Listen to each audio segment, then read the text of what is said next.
Beyond the Ring, a podcast that covers all things in the stock show industry from the informative to the insane, starring Ryan Rash. I am a nice person and I don't ever want to hurt your feelings, but I damn sure will if I'm provoked. And Dale Hummel. Trust is built with consistency. Now on with the show. Welcome to Beyond the Ring. This is Dale Hummel, along with co-star Ryan Rash. Hello, hello, hello. The Middle East is a mess. Really? Of all the shit going on in and your own country, you will not acknowledge it. You are as bad as Biden and Camel Toe. I swear to God. They have not acknowledged that there's anything going on in the Middle East. All the shit that's going wrong in your own country, and you're worried about Israel and Iran. I think there's more problems at the moment than those two have any capability of dealing with. Nor do they seem to care at all. I did hear the Chameleon was going to give more student loan relief. That was her concern today. What are your issues with Iran and Israel? When we were tying the hands of Israel, and I think they're ignoring everybody they can until post-election, hoping that Trump gets in. But when we are trying to keep them from fighting back against Iran and their proxies, we are doing a disservice to the Western world at a level that I haven't seen before on an international stage. They're willing to fight terrorism. And if you were to take out Iran, the major sponsor of terror, you would see a dramatic decrease in the ability for terrorists to organize, get funding, all the above. And for some reason, Biden and the Chameleon are doing everything they can to keep Israel from retaliating. And somehow this is more concerning to you than the fact that... Yeah, when Iran is that close, they already have nuclear weapons to the point where they can make dirty bombs. And if they go one more step, the world's in trouble because they're crazy. They will use them. I don't know if China will use a nuclear weapon. I don't know if Russia will use one, but I am confident the crazies in Iran will. That concerns me. Yes, am I concerned about flooding in North Carolina and what's coming? We're recording Tuesday morning, so the hurricane that's about to hit Florida, this will drop after the fact. I think it's going to be terrible. Category 5, right after Helene.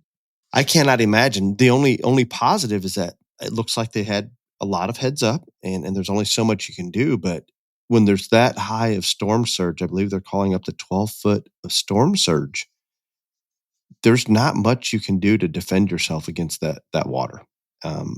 I would always want to stay and try to do what you can to save your property and so forth. But if you're in that direct path, I hope those people are listening and just getting out of there. I think you should go. Sacrifice yourself. I want to experience a hurricane from a safe place. But as you mentioned earlier in the week, this may not be the one to go witness. I don't think you can experience a hurricane from a safe place still. I don't think that works. News people do it all the time. Yeah. Okay. Well, then I'm concerned that our producer Clifton is flying down Monday after the fact, and I think it'll still be a mess. I don't know, but maybe something will happen. Screw this goat selling. Go be a meteorologist. Maybe I would have tie yourself to a tree during hurricane. That'd be great. I have minimal desire to do that. Nothing against it. I'm not familiar at all. Zero. Well, I'm very, very disappointed in you. Can you agree that there appears to be a concerted effort to not cover the issues in North Carolina and the surrounding states and just how bad it is, maybe because of the election? I don't understand what you're asking there. It appears as though they're not getting as much assistance, and FEMA is not jumping in at the level that you would expect them to, and they're downplaying that to take the pressure off. I don't think the media is downplaying it at all. I think Camel Toe is saying different, but you evidently didn't watch the CBS interview. Joe talks. Joe went to the press room. Did you hear that? No, I did not. First time ever he went to your little girlfriend's room and addressed the reporters. So that's what I'm very disappointed in you in. Very. She got a promotion. A promotion? Yes. She is I now saw her in that senior, press room again just the other and day. she is keeping that job, but she is now senior advisor to the president as of yesterday. Senior advisor. The So not just first speaking what press he says, but secretary, telling him what to do. first press secretary in the history of our country that is also a senior advisor to the president. What would make him think that was a good idea, even from a perception standpoint? She is pivotal to the Biden administration and has been since the beginning. And he is confident that she can help him get accomplished all the things he wants to accomplish in the next couple of months. And I bet that gets her a pay raise. And in her retirement, as soon as she is no longer there, she will get a lot more money. I'm just saying. That is sad. That is your girlfriend. Your little girl. First Did you hear one her in in history. Peter Ducey's little bout? History. She walked out after Peter. She did. She just closed her notebook and walked out. She just left. Oh, she was very flustered. Very flustered. Amazing. That's why I said I think the media is covering just fine because it's even on the other networks, not just Fox. So. You see, I just assumed that Fox obviously was covering, but I assumed the other networks were not covering it hard. And tell me about the interview, because all I've seen was bits and pieces, and it did not look good for Kamala. Bill Whitaker was, I would say, by far, Bill Whitaker was the interview that has held her the most accountable on all levels. Now, I mean, did he just absolutely crush her? No. But he asked the tough questions. And when she wouldn't answer, he would say, but the question was, and like on immigration, he said, I know that the border and immigration did not start with your administration, but the fact is it quadrupled the first 3 years. Border crossings quadrupled the first 3 years. So was it a mistake to loosen the border policies? And she backpedaled and whatever. And he just kept going after. He's like, no, I want to know. The question is, I mean, he said very many times the question is, and she never could handle it. She never gave an answer. No. And then he asked her if Netanyahu, however you say his name, Netanyahu, I can't ever pronounce that man's name. Whatever, was an ally. And her response was, the more important, with all due respect, the more important thing is, are we aligned with the people of Israel? And that is absolutely yes. But not Netanyahu. Right. I heard that clip. I didn't watch the interview, but I heard that clip, and she really sidestepped that as best she could.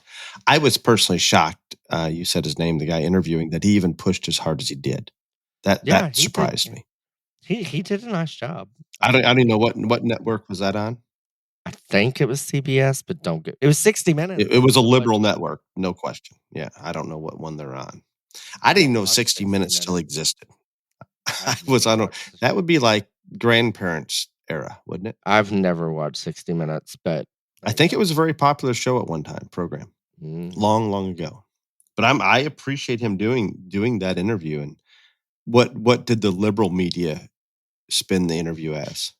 They finally figured out that her avoiding press was not working out, because there's all these internal polling and all this other stuff that they're not moving the needle any.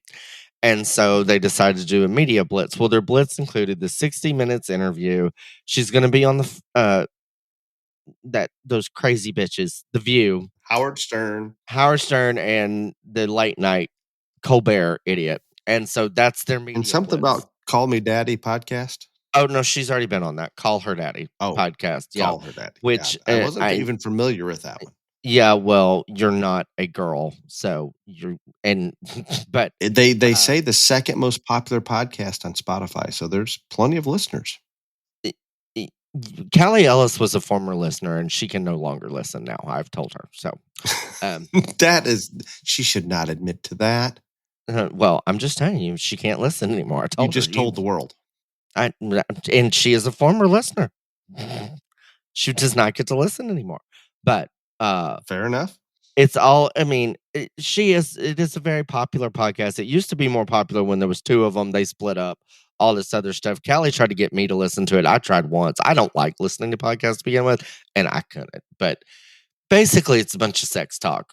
And what I didn't understand about that is I get it's popular, especially with women, and she's counting on the women to come out in hordes to elect her. Okay, so I get that. But that lady actually did ask some questions. And she's like, so you don't do this, so why'd you come on my podcast? She's like, you don't do interviews, you don't so why'd you come on here? And she said that, and Camel Toe says that, well, I think you and your listeners have it all figured out in terms of communication, that you just have to be open and honest. Okay. So because they talk about raunchy stuff, that's why you came on the podcast. I don't know. I just don't know. And well, it is. Oh, and then the other highlight of this interview for me was this girl said, do you know of any law? Basically, she was talking about abortion and said, do you know of any law in the United States or any country that makes a man, that has to do with forcing a man to do something with his body? And of course, Camel Toe said no, which is a bunch of bullshit, because the draft does tell a man you have to go to the army if they pick you. So lies.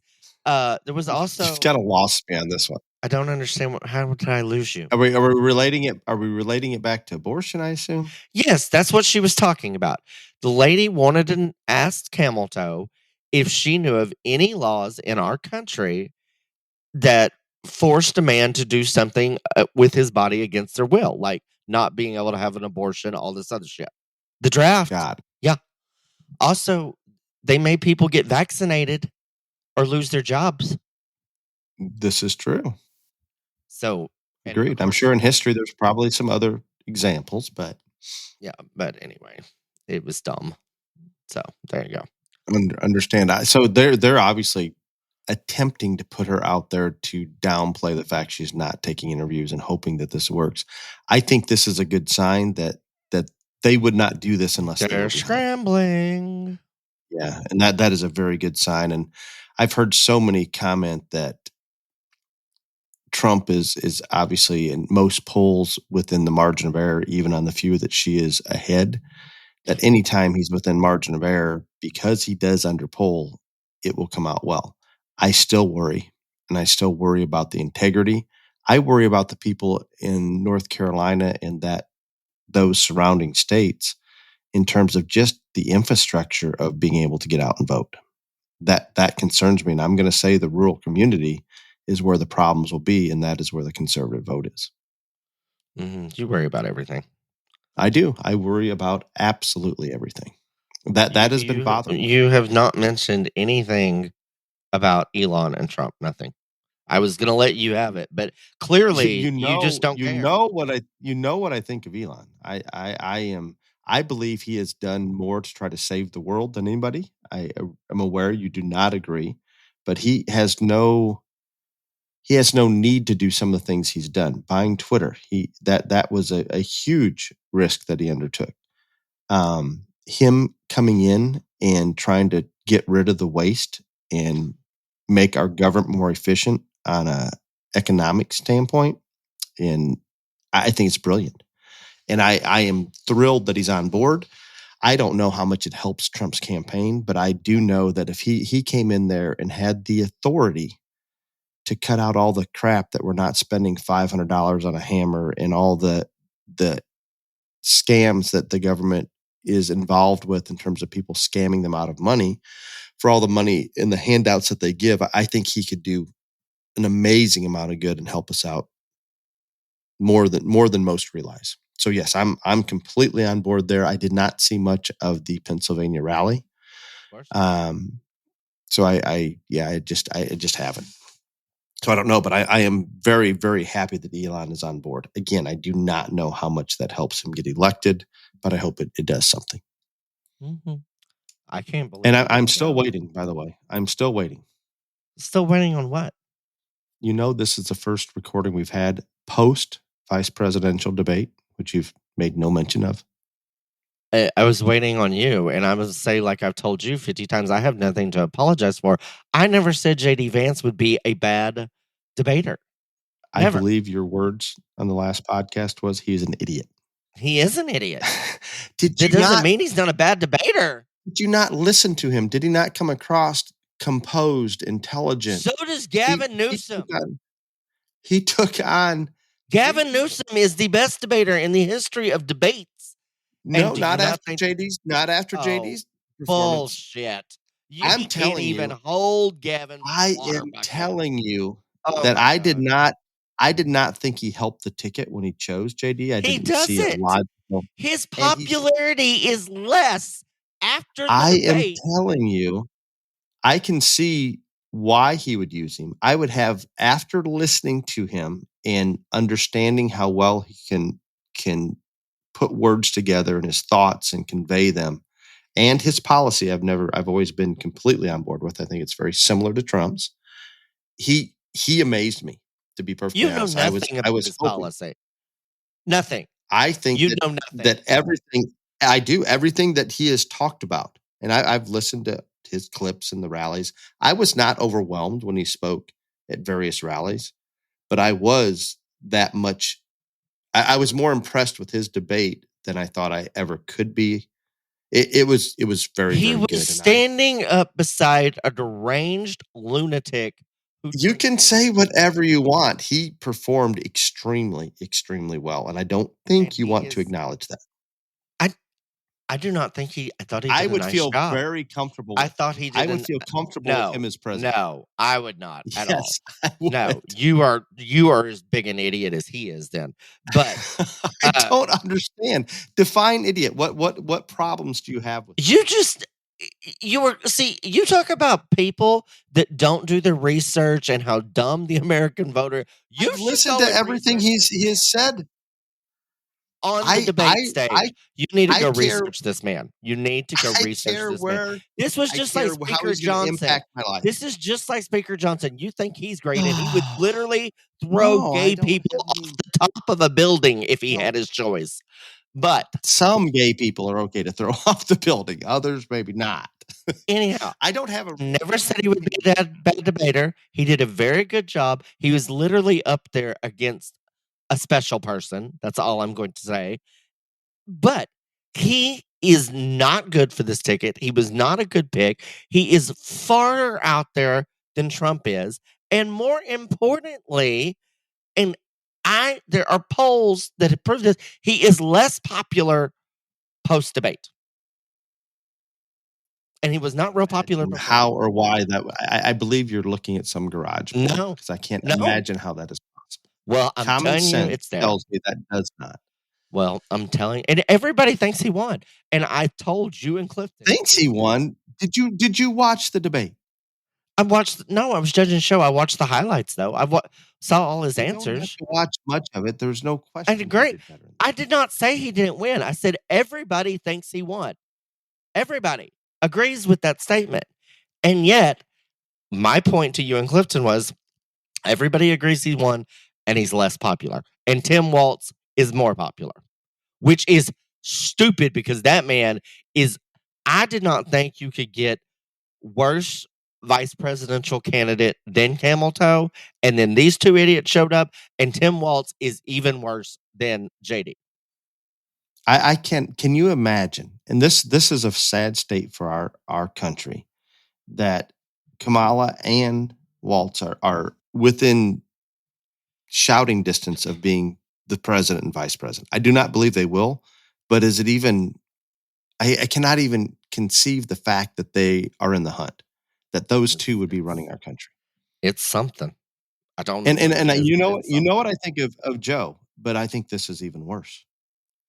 And this is what I have said from the beginning, why I never thought they would probably replace Joe, is because she is, and CNN summed it up yesterday. Even though Joe had mental and cognitive issues, he could still claim to be a moderate Democrat. She cannot. She is claiming. She is. No, she's not. She's really not. Maybe getting away with it.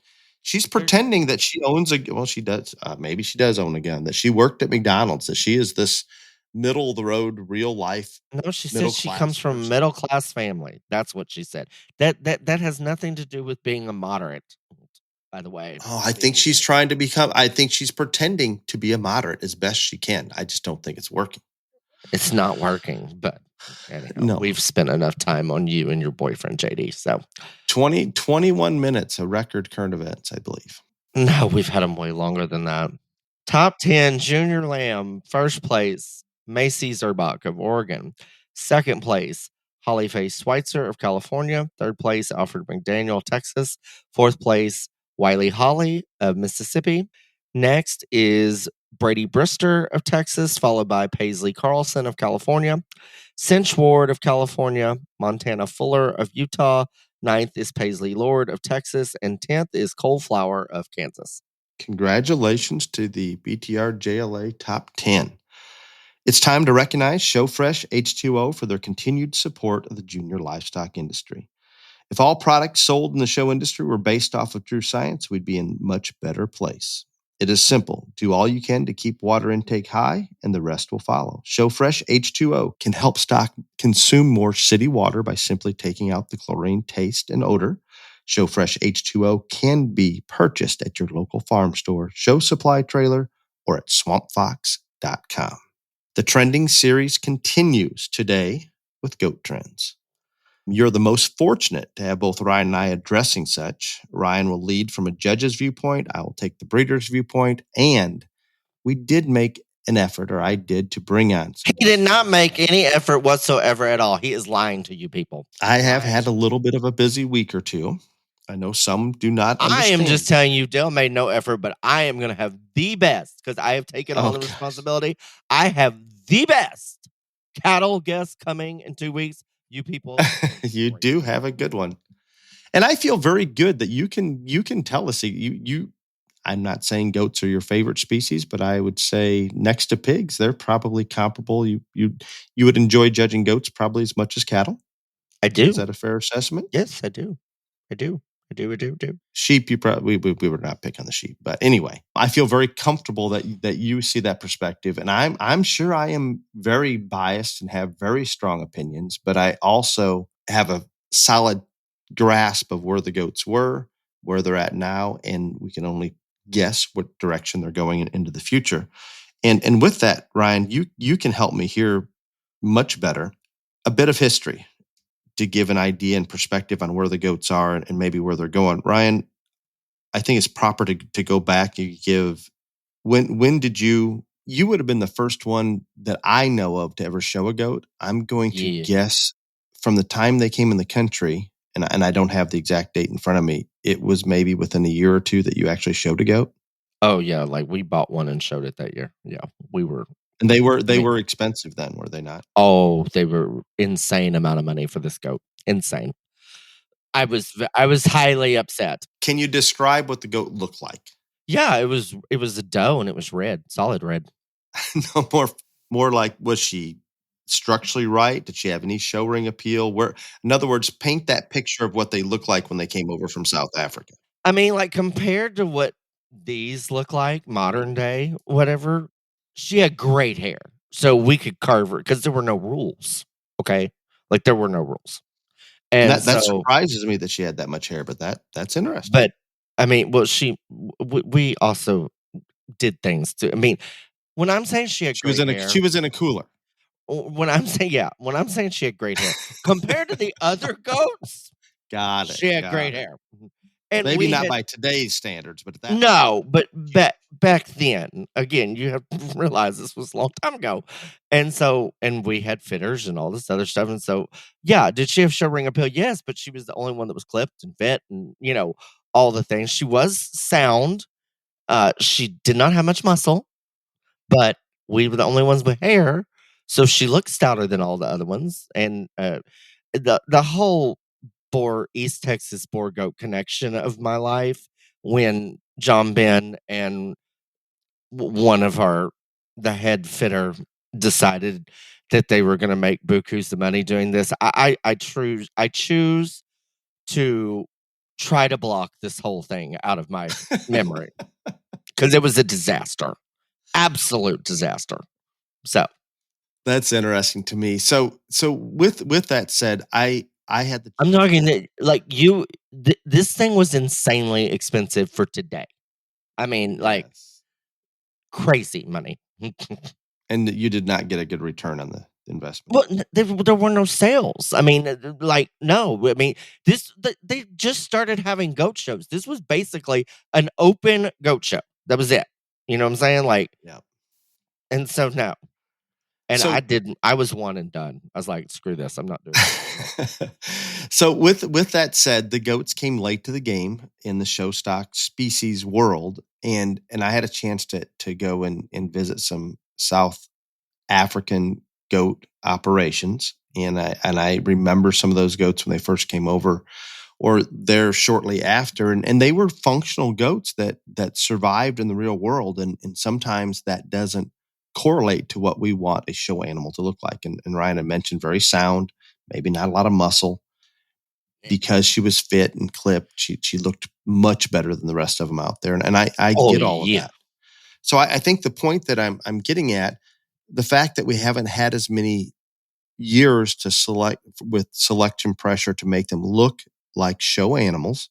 We were a little way behind the game then and still a little bit behind. But that caused more pressure maybe for some single trait selection. Mother Nature says that I still think it's that way. Yeah, no, I think we're hopeful. We're going to get into that, but we're hopeful that we're turning the corner. But you are correct.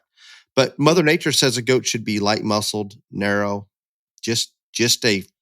I want to know when you have these conversations with Mother Nature because she never talks on a regular. To me, I think about this. Chase and I have these discussions. Chase is the one that brings Mother Nature and survival of the species and natural selection. All Cleo to like bring her through a crystal ball and she tells y'all shit because we do. Mother Nature never talks to me. We do. No, but history can show you where Mother Nature goes with these things. Uh-huh. So with all that said, they started. Can we agree that the first goats that came into this country did not represent what we are selecting for in the show ring in general? No. It was so. And because of that, like I'm telling you, I think I burned every picture of this goat. But anyway. Oh God. So this is going to prove my point. In the northern part of the world, even though I would say even 5 years into showing goats in Texas, maybe further, if you talked about showing goats up here, you would have been made fun of, basically. And this not saying we should make fun of you for showing a goat. This is still, I still am, which I mean, obviously you were ahead of the curve and it worked and you've been very successful, but I still don't know how you, a Yankee, decided that you were going to come to Texas and buy these goats and take them up north. It's still. I told you that a long time ago. I know it just fathoms me though. I still to this day it just fathoms me. So with all of that said, and what goats look like, and prior to us getting in the goat business, they were around for quite a while, and I think there was little direction on what way the trend was going to go in the market goat side. I think on the ABGA full blood side, they had a little more direction. But on the market goat side, it was kind of the Wild West. And the natural process for that is to make them look more like other show stock, make them look like quality show animals. And that is not where they started. So that was a very difficult process. And I can assure you, we came into the goat industry at least 10, 15 years after they arrived here. And at that point, they still look like, for the most part, still look like what I call goats. And I'm gonna phrase this in a manner that may be offensive to some, but it was our goal from the beginning, and I think still the goal, whether people want to admit it or not, is to create a goat that doesn't look like your stereotypical goat. Does that make any sense? Right. I think that if they don't get that, then they don't understand. Okay. So we just a goat when we've got one down the barn, our manager Craig will say, "I say, what do you think of that one? He's just too goaty." That is a true term that we use. They're too goaty, a little looser made, a little more leather, maybe a little weaker top, steep hipped, whatever it may be, frail, no hair. All of those things apply. Big eared apply to goaty. So with that, I think we've made a lot of progression in a relatively short period of time. And I think breeders need to be commended for that. But I go back to what Ryan said, that we're still single trait selecting because they had no muscle, because they're about 3 inches wide from shoulder to hip. There was a lot that needed to be done. And in market animals, obviously muscle is one of the main selection criteria that everybody can see. It's either heavier muscled or it's not. There's not a lot of debate when looking at two animals on which one is heavier muscled for the most part. So a lot of pressure was put on goats to make them more muscular. And I think that lasted for a long time. And we got to the point here just a few years ago that we decided we have to open them up as wide as what pigs were at one time, to the point where it's so unnatural that their skeleton just can't do that. Yet we put that selection pressure there. What happens to the rest of the animal, Ryan? It falls to shit. I mean, we come over in our front knee. It is a mess. So an absolute mess. And again, I'm the one that offends people, so that's fine. But like my whole thing on goat trends and the whole goat showing thing, if I'm being just 100% honest, Don't hold back. I think the reason that this probably is the trendiest species of all is two things. Number one, as you said, it's been around the least amount of time. And so that gives into swaying with trends more because there aren't proven foundations for years and years and years like you have in the other thing. But most importantly, I think that if you lined up 12 goat judges that judge big shows or considered respectable, whatever you want to say, put them in a room and they were truly honest with each other, I think they would be so far different on what they really consider. If they just leveled and were completely honest, they would be so far different on what they really think a good goat is. It would scare you. So why do you think that is? I think it goes back to number one. I don't think that a lot of the goat people that judge, and I am included in this, and I'm not saying I'm in this 12 or whatever, but they don't raise them.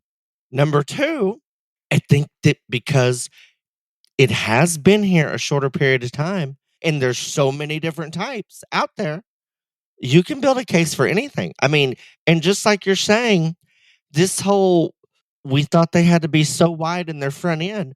For a year and a half, at every goat show I judged, I would start the show off saying, now, if you think that they have to be so wide through their chest that a bulldozer can get through there, we're not going to see eye to eye today, and you're not going to like me. And that's just the example of the latest trend. And Dale may argue with me on this, but I don't think if you truly got down and people leveled and were honest, I don't think they would be very close or much farther apart than 12 people in any other species. I would agree with that wholeheartedly right now. I'm not saying that there's not times in the swine industry or in the industry that the trend was definitely changing and there were some differences, but if for the most part was you're either still where we were a year ago or you're trying to predict where we're going to be a year from now, and there were two different types of animals being selected. In the goats, we could be at 2, 3, 4 different types of goats being selected among those 12 judges. And Ryan, I like your analyzation of it. And I think part of it is, and this goes back to a problem that I can throw myself under the bus, when we were searching for genetics to first come into this thing, the concept was goats are going to become more popular in the north. It was a good time to get into it. Let's find the absolute best we can and purchase those genetics. So we're starting with something that hopefully it's a little ahead of the curve. We were searching for those outliers that looked a little more like show animals, but guess who was a holdup in this? Even though I knew long-term that's where we would be, I made a conscious effort to try to figure out what goat people wanted goats to look like and tried to adapt to that. Terrible, terrible mistake. I couldn't do it to begin with. Fortunately, Craig and Holly just made them look like good livestock, and we narrowed in on a very specific genetic base that we thought, here it is, and this is what we can work from. So Ryan, going back to that, I think we still have some judges that may have great livestock experience, whether it's raising livestock or they've sorted a lot of shows or been involved in the industry in whatever manner, but truly good livestock evaluators that sometimes stub their toe on goats because rather than looking at them as livestock and sorting them as they would other species, they're trying to do what they think you're supposed to do in a goat ring and make them look a certain way. I'm going to make a statement, and this is going to make you angry and everybody else angry. I equate how a large majority of people that judge goats the same way to judging Brahman cattle. A lot of people can judge every breed of cattle in the world very well, and they get to Brahmins, and they literally are just out there, don't know what the hell they're doing. It's a mess. And I equate that to goats a lot too. And this is perfect. And I'm going to tell you, I for years I thought it was solely because their hip structure is so different than the other species. Now that is not as much in play. Is it still different than most species? Yes, but it's way, way, way. I mean, y'all have literally almost made it what a normal stock show hip in any other species is. A non-functional hip. And it's still kind of a mixed bag. So I don't know, but I used to do it. I used to blame it on the hip structure of goats. Now I'm not so sure, but I still believe it is very similar to when people try to judge Brahman cattle. So do you think when a good cattle person that can sort any other breed first starts judging Brahmins, they're not doing what they always do in the other species? They're trying to do something different. I think that, and they just truly, because Brahmins have a unique look. Like, and people will tell you, I've heard judging team coaches and other people say, if you have a class of Brahmins, just cut the front end and the sheath or the navel off and cut the hump off and judge them like a normal animal. That takes a lot of imagination and a lot of visualization. And to be honest, a lot of people aren't real good with that. And I think that's a terrible theory anyway. But I think because goats, even though goats have improved more than any other species, I think quicker, I still think they look uniquely different and are still somewhat foreign to a lot of judges. I mean, we don't even have them in some judging contests still, which is ridiculous. Like major judging contests, which is beyond ridiculous. I think that's why. So that's why I equate it to judging Brahmins. No, I think there's a lot to that. And and again, we've talked about this before. We don't have a commercial base that's guiding us. The trend can be whatever that judge wants to do that day. And they can, if they speak well and describe the differences, they can kind of justify what's going on. So with that said, and Ryan's comment about the bulldozer between the front legs, so I think for a long period of time, for the most part, the beginning of breeding weather-bred genetics, and I apologize, we're going more on the weather-bred genetics because I have little knowledge on the full-blood or ABGA side, and Ryan probably has more than I do, and he's not probably going to go down that path. But on the weather-bred side, and I apologize, we should have made that clear in the beginning, we're not addressing the other primarily because we have minimal knowledge there. With that said, I think from the beginning that we decided we're going to show market goats at the Texas Majors or the Texas County shows, there was a big push for muscle. And it took a very long time because those genetics just didn't exist. You had to select from within, take your heaviest muscled one, braid it back. And it just it was a long process. Where other goats bred into the boar goat that originally came over, dairy goats were bred into them. A lot of things were used. Myotonics were used. The theory that some ibex were used. All of these things were brought into play, but a lot of those didn't really add any true muscle or to where we're at today. So it was a continual selection objective that you had to be conscious of for a very long time. I'm going to go out on a little bit of a limb, and I would say on the top end of the market weathers being shown across the country, the past 4 or 5 years, I think the top end, we have enough muscle in. We don't, to the point where more isn't necessarily better. And we talk about this quite a bit, that why do we need to keep going? Why at some point when we've got plenty of muscle, why is a little bit more become an advantage versus the one that's maybe a little better built, a little more presence, or whatever it may be? But that's a judge's perspective, or that they can go whatever direction they so choose. But I think as an industry, in the top 20% of those goats that are being produced by the breeders out there, we have enough muscle. Now that we've reached that pinnacle, it seems very logical for me that we've got to put more focus on skeletal build, on show ring appearance. And we had a lot of success early on, that because Ryan mentioned that they brought a bunch of cattle fitters in to fit his first doe, and she really stood out. Well, guess what? That would have been one of the only goats shown that was ever presented that way in the first 10 years, probably. Oh, and when we came in, we knew nothing about goats. We had some cattle background, so we started presenting them like cattle as well, similar to probably what that doe was presented that you showed. And all of a sudden, when you present them in that manner, those that would have been embarrassed to show a goat before are starting to look at them and think, wow, that's kind of a neat look. And as you get a little bit better and better, you start getting people that normally show pigs or cattle or lambs putting a goat in the barn. It's no longer embarrassing. It's a little bit trendy. And as by indication of the prices the past 10 years, it's maybe the most trendy species in terms of families that traditionally show different species bringing that into the barn. So I think it is without a doubt the most trendy species. And then also you talking about feathers and all this other stuff. Now the crossover between the people that are fitting in the cattle barn and the goat barn is insane.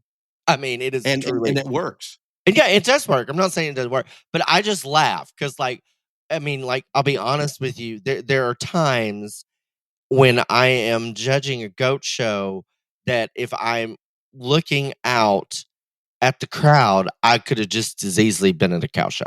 I mean, just not just being honest. And I do agree with you on the muscle thing. And we all know that they don't have to be the stoutest one for me, but I still like muscle in show animals.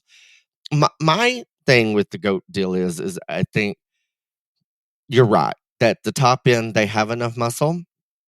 And I meant to bring this up when I was talking about 12 goat judges in a room or whatever, being completely honest.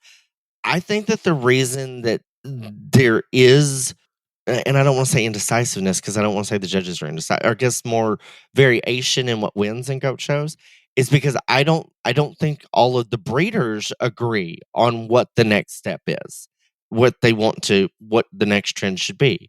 I think some of them still want we've made them muscular, but I want to make them more muscular. Dale, obviously, it's very evident that Dale thinks they should be better in their skeleton.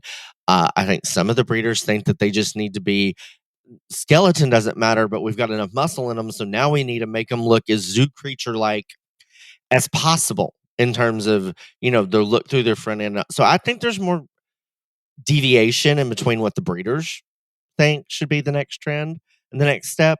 And that's why, when I'm watching a big goat show or I'm judging one, like when I judge junior nationals, I'm pretty consistent, but every time in the top 5, there would be an animal that is not stereotypically my type, but compared to the other ones out there, that one needed to end up probably 5th or 4th because it was a very stout, muscular animal, and that one happened to be good enough skeleton. So what I'm saying is, even at the bigger shows, I think even if you're somebody like me or you're very consistent in how you place them, regardless on what you place them, there's not enough of the same type to get an exactly cohesive top 5 in every class, if that makes any sense whatsoever at all. Absolutely. And I remember Mr. Angus on our sheep trends made a comment that irregardless of where he wants to be, depending on the show he's judging, that isn't always what's brought to you. You have to judge what's brought to you. Yeah. And I think you're right. There is more variation. at the top end. In the top end of the lambs and the cattle and hogs, the very elite top end shows, for They the look most pretty part, similar. you're going to find what you want for the most part. Yeah. You may not in a goat show. You may find a couple, but maybe not as many as what you find in the other species. So that is interesting. And you're right. There is not a consensus among breeders on exactly the direction we're going, but I can share some perspective on it. And I'm going to use the last 12 months as a snapshot. So we went from just muscle. Let's start putting some leg hair on, or we've always had leg hair, and it started that way. I can't take credit for it. It was in the genetics that we purchased. People acknowledged it and thought it was kind of cool, but there wasn't a lot of selection pressure placed on that. A few years ago, other breeders started trying to select for some more leg hair. And again, I'll be the first one to tell you that has no relevance on the real world, on their carcass, any of those things. But I can assure you, across species and even in pigs now, that hair it has relevance and I can't see how it ever won't. No, it always will. It just when it enhances the appearance to that level, and look at it from another perspective. If we have youth out there that we want to get in the barn and they enjoy working hair, doesn't that facilitate exactly what we're trying to do? Mm-hmm. We're trying, and yet there's some people that are very anti-hair, even though when you have that steer that hair's perfect, or that goat or whatever species, I promise you it didn't just happen. There were a lot of hours and time that went into getting to that point. And as we drift away from the commercial world or the real world with our show animals, we're focused strictly on raising kids. I thought the purpose was to get them in the barn and teach them how to do things really, really well. And that lends itself to it, in my opinion.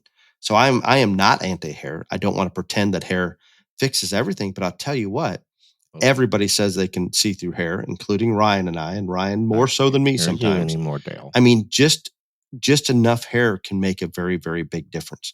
And when we talk about bone and goats, I'm great. I think stouter featured animals are cool. More times than not, we're talking about hair, because in many studies I've seen in the cattle world, and I'm sure it's similar in the goat world, if we actually were to hang those animals up and measure that circumference of bone, there's minimal difference. And most of it is skin in terms of hide thickness and the actual hair coat that's on there. So it's never going away. And now that I got distracted off on the hair thing, back to that snapshot of 12 months, hair is there. People are selecting for hair. People are sacrificing other traits sometimes to get hair. We have never had to. So when we're making selection decisions, we never selected for or against hair, because for the most part it was there. We've never selected for or against color, and it popped in and out randomly. But because of that, we can continue to select for the traits that we believe important. Hair is going to stay there as long as we stayed within our own genetics, and color is going to fall where it is. Some people don't like color. Some people do like color. But it's very unique to me that when you can make colored ones that weren't selected for their color, but rather other traits, and the color pops up, they're usually better animals than other colored within the species. That 1 year snapshot, Ryan, I have never in my time as a livestock enthusiast, a breeder, a judging coach, whatever you want to categorize me as, have seen a direction. I've watched hog trends go up and down, and people, when we used to have the type conferences, we decide we're going to go one direction or another, and they're able to change very quickly because they can shorter gestation, multiple births, all of those things. But even compared to the hogs, I have never seen as large of a consensus or a path away from bad built animals that are kind of bulldog fronted as I've seen in the goats right now, from breeders calling me interested in certain genetic lines or does that were maybe a little better built, to talking to breeders, to watching some of the judges at shows. It appears to me, and again, I may not be correct, but I feel very strongly, and I've never seen it this strong, that we're running away from bad built, bucked over front ends, bulldog fronted animals faster than I've ever seen in any other species. And you know what? There's probably some good that will come from going down that path. I think it set some breeders back a little bit because they selected so hard for it. And once you have some skeletal issues there, you could be 3 generations out and it still pops up. So it's still going to be there. But if we can maintain some of that rib shape, if we can maintain some of that forerib and some of that skeletal dimension and make them better built over time, I think some of those things we selected for will help us long term. But it really caused a little bit of a train wreck short term, and it's going to be some regathering and refocusing of things to get back onto a track of better built animals that look more like the other species. If we would just pay attention to history, look at when the hogs went real wide as fast as they could and just how crippled they got up through their front ends and outside themselves. If we had any sense, we could have recognized that and tried to maybe avoid going that far. And I'm not trying to be critical. We need to open goats up, period. We always do. But I think the path forward to make goats look more like other show stock and make them look like high-end show animals. And I think our top end already does at the very elite shows, but to get the base to look more like other animals and less like a goat, we need to breed animals and not take those shortcuts and single trait select, but try to bring it all together. Is it going to take longer to get that end product? Probably. But I think the end product will be better 5 years from now, taking that path than the single trait selection that we've seen. So in summary of that snapshot, I think we still want opened up animals. We want everything, and just as we do in all species. But I believe among breeders and many of the judges, they're going back, Ryan, closer to where maybe you've always been, if that makes sense. I don't know that the type of goat that you selected for the past 3 years has changed a lot. Your champions may look different because of what was brought to the ring, but you stayed kind of the course. And I think so. You're saying that me screaming for 3 years about this is the reason it's changed now? I don't know if that's the reason, but I've never for it though. I will absolutely take credit for it. I have not seen a species take a harder turn, a 180 turn so quick in my life. No, and you'll still see, okay, the very top end breeders, they're not throwing money at those kind, the really ill built ones, just because they're super wide and super muscular. But it always takes a couple of years for it to filter down. Those kinds still sell pretty well to people that are buying that maybe not in the trenches and in it real hard every day, where those elite feeders and fitters, they're looking for a different kind. They're predicting where it's going to be in the ring. Well, I mean, this episode is about trends, and so the one thing that I do want to pick out, I think you're right. What I've looked for in a goat has not changed. My champions have not changed. Whatever. Has it become easier here as a recent? Yes, but talking about trends, so and granted, you have watched probably. I mean, I watch a lot, so I'm not gonna say that, but I have never seen in any species in this shorter period of time where we would go from at any level of a goat show using ones to win shows and using ones to win classes and divisions, particularly because this is the widest chested. Okay, that was the take home point on why that one wins, and now that one is standing third or fourth because they're too wide. I've never seen that downshift that's fast.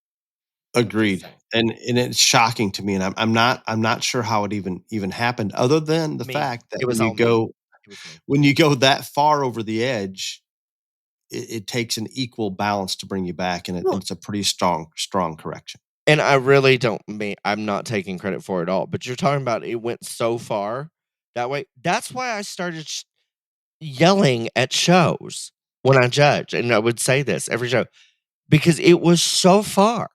Like they couldn't even barely stand up. They were so wide through their chest floor. I mean, it was insane to me. I was like, this is just bad livestock. And so that's why I started talking about it. And I do not think I am the reason that it changed at all. I'm completely joking. But the downshift between this was the biggest selection criteria and the biggest trend in the positive to now it's probably the biggest negative is amazing to me. So a question for you that maybe addresses this. In the past 20 years or even longer in the market lamb show ring, would they have ever accepted that kind of front end? I don't think so. No, they just won't. And the lambs have been around much longer. I if you're going to say, okay, we're going to look more like a species, I think you can make all species look kind of similar in a lot of ways, but the goat and the sheep will kind of equate together. But wouldn't it be just somewhat normal for the goats to try to look a little more like sheep when we've selected sheep for that many years to have a certain presence in the show ring? You would think. And maybe they shouldn't, but I'm just saying that is what my assumption is in terms of evolution and so forth. When I used to tell people, if you've got lambs in the barn, it's going to be harder to look at these goats because they've been selected for what we want in the show ring for so many more generations. And is the gap getting closer? Yeah, but an average lamb would still be a pretty dang good goat, a great goat actually. So, yeah, that's interesting to me, and I think there's some things that we also need to bring up. We talk about the skeleton and the structure and movement. When we put a goat on a chain or a halter, goats can be more stubborn than most of the other species, and they're not always going to cooperate. And that makes it more difficult for judges to truly evaluate how they move and their skeleton. And sometimes we give a get away pass. with more. Yeah, because you don't know for sure. Is that because it's fighting a chain? I'm not saying that in a negative light. I'm saying that's very real because they don't cooperate as well. I do think that structure gets not overlooked, but I think it probably just gets, you know what? Maybe a pass on some. A pass. That's the word knowing. I'm looking for. A pass. This one just never wanted to lead for the young lady or the young man. Standing there, I can read some things into it, but So I'm going to give it the benefit of the doubt. Which, there you go. No, and I get it, and I think the fact that how many people judging goat shows, and you alluded to this very strongly early on, there's not as many people judging goat shows because that have been in the trenches, either breeding them or showing and fitting and managing all of those things. I'm not saying those people don't exist, but there's fewer, and consequently, we have just a lot of good livestock people judging goats, and I think they're still not as comfortable sorting the skeleton and the goats because of that Brahman theory and the similar thing that you're talking about. I think over time this gets better, and I think over time those good livestock people, and you already see some of them doing it, they just go in and sort them like livestock, and all of a sudden we use better stock. That the good ones win, rather than trying to outguess. Well, what in the world is a goat supposed to look like? Well, no, there is no basis anymore. They're supposed to look like good show stock. And the best example of that is look at the best market barrel that's winning, look at your best steer, look at your best lamb, and that's it. That body type. And whether you like it or not, we select a similar body type, even though in different species within reason. The show ring tends to prefer certain things. And I do not ever think that presence will ever go completely away. It's a show. We want something that stands out. We want some of those unique pieces. As a breeder, I probably value those goats that are the hardest to make more than others, right or wrong, because of the difficulty to make them look a certain way, because Mother Nature's fighting against that, and it's hard to do. So it's interesting to me, and I guess back to the trends portion of this, I don't know if it's my hope or my prediction or both, but once we get to a level of muscle, maybe the base gets to a level of muscle, we don't have to select single trait select to get more. I think all of a sudden that opens up more avenues to make them better in every other place, and that's going to continue to make goats better. And I think goats still have the largest room for improvement. And that's an exciting thing from a breeder's perspective. There is no question that most of the breeders have a little bit of leg hair on their goats, and they're going to continue to get more. So they're going to look a little more similar on that front. Color, hard telling where that's going to end up. We're going to continue to not necessarily select for, against, and whatever it is. I can assure you that depending on where color falls on an animal, just like in cattle, just like in hogs, it can change that look and that dynamic for the good or bad. So it's a little bit of random depending on if it's a paint goat versus a solid colored one or a traditionally marked one. That those paint markings, we have one right now in our show string that I think it probably hurts them, but we've also had some that it helps them considerably where those markings fall. So there's a lot of things that are coming into play, but I think if we take a logical, practical look, common sense approach to where will goats be a year from now, 2 years from now, I think they're going to just look like better livestock. And considering where we've been, the biggest swing will probably be on skeleton, is my assumption if I'm trying to predict a path forward. And it'll be like lambs. If you don't have leg hair at some point, and it's almost that way in the north, and it hasn't completely gotten there by any means at the Texas majors, but it's going to be like the lamb show ring. If you don't have leg wool, if you're slick-legged Suffolk-looking lamb, people just aren't buying them. So that's going to force leg hair to be present, whether that individual breeder wants to or not. They really don't have a choice. And I'm not even saying it's right or wrong. It just is what it is.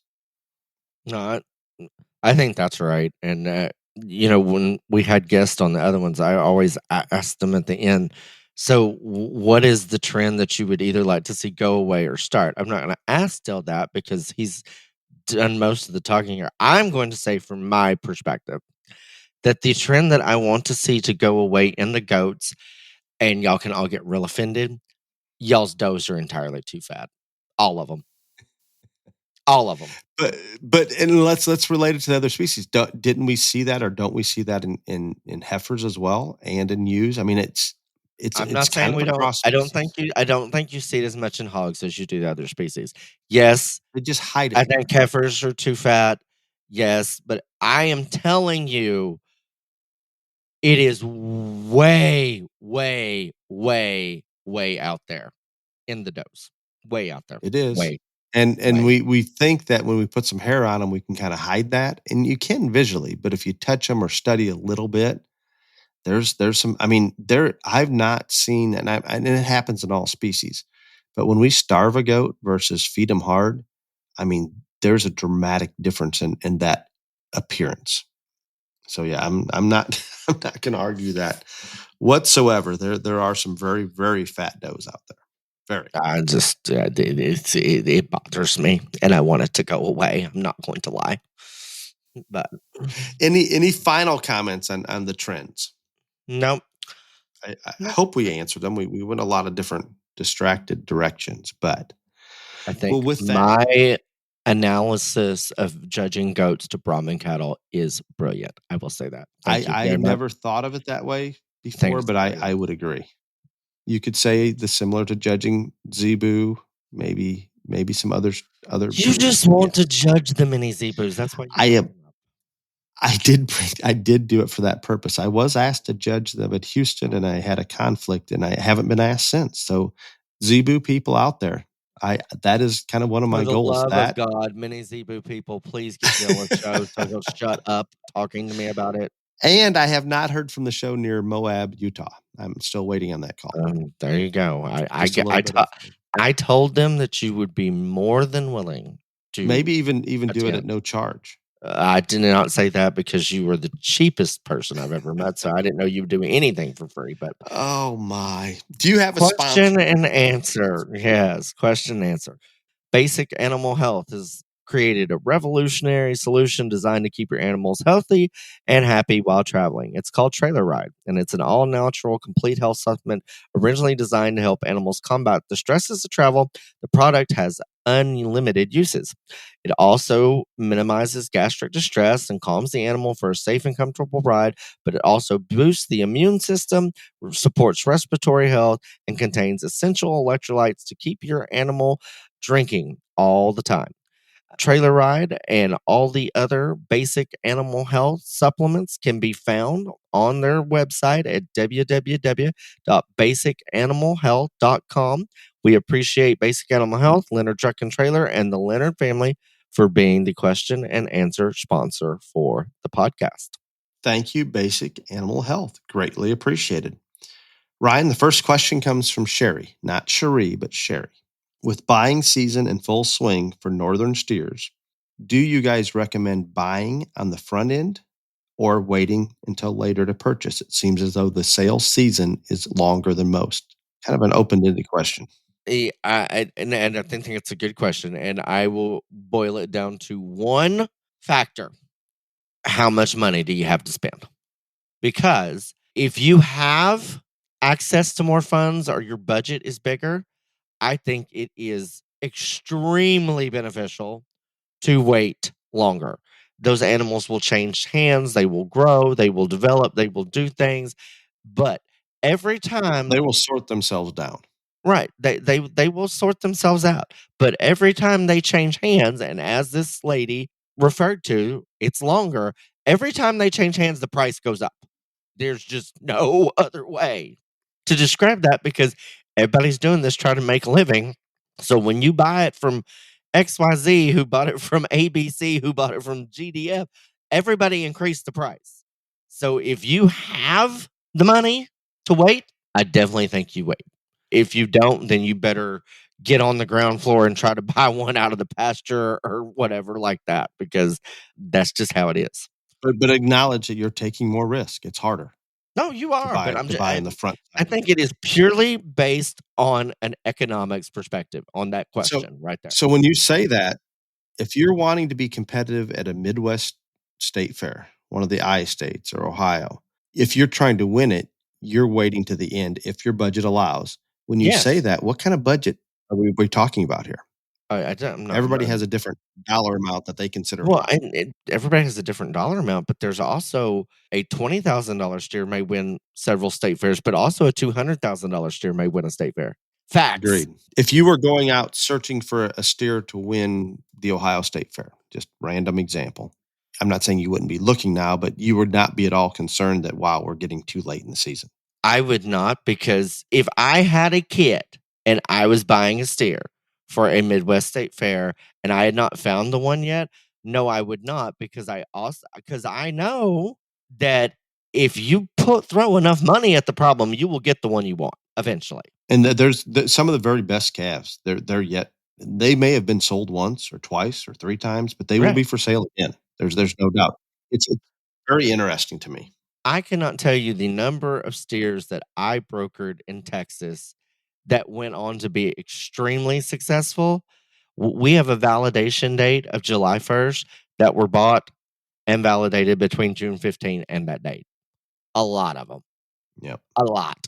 And we'll have some jackpot shows up here starting December. And a lot of the deadlines are January 1 or a little bit later. I mean, at that point, the longer you wait, you're going to be able to predict what that calf's going to look like as a fat steer at your state fair much better than you are now. And I agree completely with Ryan that it's a catch-22, because if you're waiting for that great one and that's going to be in a sale here to come up or sold a couple more times, it's going to be expensive. There's not going to be any great calves sold in November, December that don't bring a pile of money. They just aren't. And that's why I said the answer to this question is purely economical on what you can spend. People don't want to hear that, but that's true. And it's interesting to hear the stories. Well, this one was bought out of the pasture at $6,000, traded hands 5 times and sold for $100. Well, when you go on the Pulse and there's 5 people listed as the seller, yep. Now let's be honest. Everybody tacked on an amount more than what they bought that for. So you multiply, even if it's a minimal amount, times 5. It's getting up there. And you always hear of the success stories that this one was bought out of the pasture pretty cheap, traded hands many times, sold for a lot, and maybe even won. But what you don't hear is that person that took the risk the first time. You don't hear the 5 calves that didn't turn out and they didn't get their money back on. Right. You don't hear about the guy that bought 10 calves from that one person, all for a reasonable amount. And while he sold this one individual, this one obviously made out the other 7 just marginal money, or you never heard from him again. So, yeah. And a couple that you just flat lost money on. Right. So, Sherry, I hope that helps. But it's interesting to me, and we're my youngest daughter's wanting to show us deer, so we've been out looking at cattle, and we've shown in the land of Lincoln, and it's interesting that there's such a huge window. I would say, Ryan, as early as for Midwest State Fairs, people are out as early as probably June and still The buying all the day way through after December. they get home or before. Yeah. I mean, it just goes. It's very, very interesting to me. Thank you. That was good. Very good question. John sends us a question. Thank you for providing great entertainment each and every Friday with a bit of education. I do what I can. Cade had mentioned how well people are feeding hogs that are fat but look like they have a muscular, shapely, wide top. How is this possible? I think he explained it better than I can. I mean, I think the feeding, the management, it's really gotten down to an art. Right. Yeah. And I mean, he went into great detail on that deal. And I mean, maybe I would give away re-listen that all part his, of it. maybe he didn't give away all his secrets, but I know he mentioned several times in that podcast about the timing and at shows and the things that you give to pop the top, or the things that you do in the amount of time to pop the top and make all those things happen. So yeah, I would go back and re-listen, because he is actually doing it at shows all the time, and he's obviously judging some of the biggest shows in the country, and so he knows, and he can describe it way better than what we can. Or just calling, texting, and say, "Yo, explain it to me," because Cade is a wonderful person and would do anything to help anybody. Well, John, I think that's a good question. And to simplify, I think hydration, dehydration, feeding, all of those things, and then skin and hair and the clipping is going to have play a major role in it. And it's interesting to me. I went and looked at the champion hogs from the Illinois State Fair, and I get to see some of the carcass sheets on how fat these hogs are. And even though they look leaner and more muscular, we've probably degressed in terms of the carcass composition over the past 10 years significantly. But yet, if you were to look at them visually, the feeders, the fitters, the managers are doing such a good job. You just can't call it out in a visual sense. So that's interesting to me. Molly has the next question. Hello, Dale and Ryan. I, like everyone else, love the podcast. I'm currently going backwards and have 169 episodes to go. Ryan, I just can't even fathom we've recorded that many episodes. That is a lot. This is like 234. My question is for both of you. What is the smallest and largest county fair you've ever judged? My daughter, who is 10 and recently was bit by the goat showing bug, asked me today if she thought either of you would ever come to our small town in southeastern Montana. Thank you for all you do for the kids and for a great listen every week. I'm not going to name names, but I can tell you that I judged a county fair within the last 3 years that there might have been 50 head total.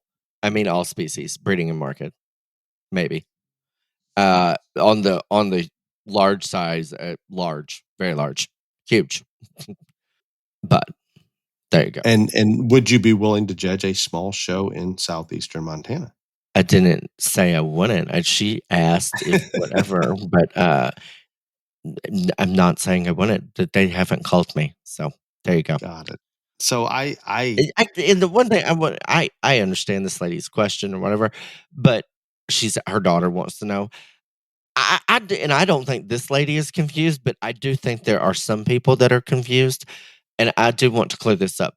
Just because this lady and his daughter want me or Dale to judge their show, that doesn't mean those people from your county are going to call us. People really think that I can just show up and judge their fair if I want to. That's not how it works. I just want to put that out there. They do have to call and hire you. I find entertainment value. Now, I may show up at the Moab County Fair, whatever that may be, and just say I'm here. It wasn't a county fair. It was a jackpot show. Got it. But so, Molly, I have to call you. I remember maybe some of the smaller ones, even more than the larger ones. The larger ones, I'm sure, probably in early on my judging career, one of the California county shows. And obviously some species have more numbers than others, but large. On the small side, Ryan, I can remember doing a county show, a 4-H show, maybe my freshman or sophomore year in college. All species, total 12 head. I mean, Like I small. said, in the last 2 years, and I'm just giving that window because I don't want, and I'm not naming names, but I don't want to embarrass anybody or call them out or whatever. There was not 50 head in 4 species. So, and I'm being generous on the 50 head side, but anyway, small. Understand. And so I've judged 600 pigs at a county fair one day. So there you go.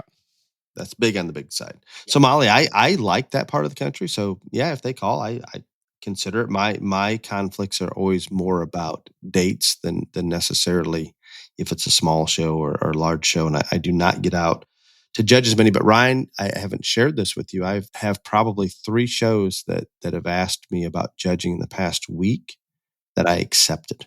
In 1 week, I accepted 3. And you will show up for one of them. I will show up to all of them. I will. But that concludes our goat trends. I apologize that it is completely on me that we did not get a guest in for various reasons. I will not let you cattle people down. I promise. No, he has that. I don't know if you have a time lined up, but you have a person lined up that will be incredibly entertaining. We just got to get the date right. Very entertaining. We just got to get the date right. And I have a perfect tagline when that one is on, by the way. Oh, good. I'm already working on it. With that said, until next week, be safe. Y'all come back now, you hear?